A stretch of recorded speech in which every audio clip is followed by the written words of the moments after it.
Ce lundi 26 décembre, TMC diffuse le premier épisode de la saga Star Wars, dans lequel une référence d'un film culte du réalisateur Steven Spielberg s'est discrètement glissée. Les vacances de Noël continuent pour les enfants. En cette période de fête de fin d'année, les chaînes de télévision proposent de découvrir ou redécouvrir des films cultes ou encore des comédies familiales pour profiter d'un moment avec les plus petits. Ce dimanche 25 décembre, TF1 proposait en deuxième partie de soirée aux téléspectateurs Star Wars épisode 8, Les Derniers Jedi, l'avant-dernier épisode de la saga réalisé par Rian Johnson, actuellement numéro 1 des films sur la plateforme Netflix avec son dernier long-métrage Glass Onion, une histoire à couteau tiré avec Daniel Craig. Et ce soir, TMC diffuse le tout premier épisode de la prélogie de la saga de science-fiction, Star Wars épisode 1, La menace fantôme réalisée par George Lucas avec Ewan McGregor et Natalie Portman. Une référence à un film culte de Steven Spielberg. Avez-vous déjà remarqué la référence à un film culte du réalisateur Steven Spielberg dans le premier épisode de la prélogie Star Wars de George Lucas ? Les deux réalisateurs incontournables sont en réalité de très bons amis et ils se sont amusés à faire des clins d'œil à leurs œuvres dans plusieurs de leurs longs métrages. En effet, dans le film Star Wars, épisode 1, La menace fantôme, George Lucas a dissimulé des petits extraterrestres à l'apparence de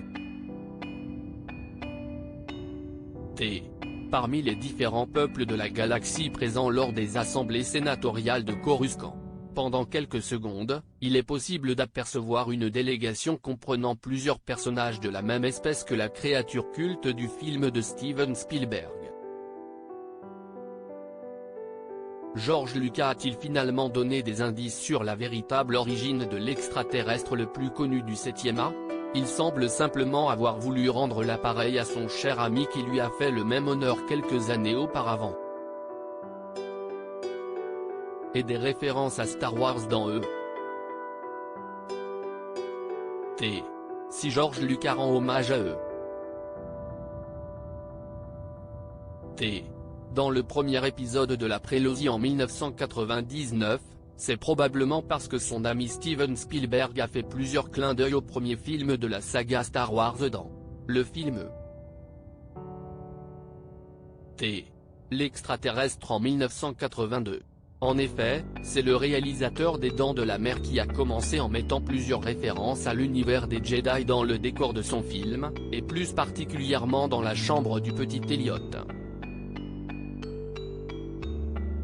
Le jeune homme est même un collectionneur puisqu'il possède des figurines, des répliques de vaisseaux spatiaux ou encore d'armes des personnages principaux. Les deux réalisateurs se rendent ainsi hommage d'une élégante manière, dans leur art. À lire aussi Star Wars, épisode 1, La menace fantôme, TMC, cet accident de tournage qui a failli coûter le rôle à Natalie Portman.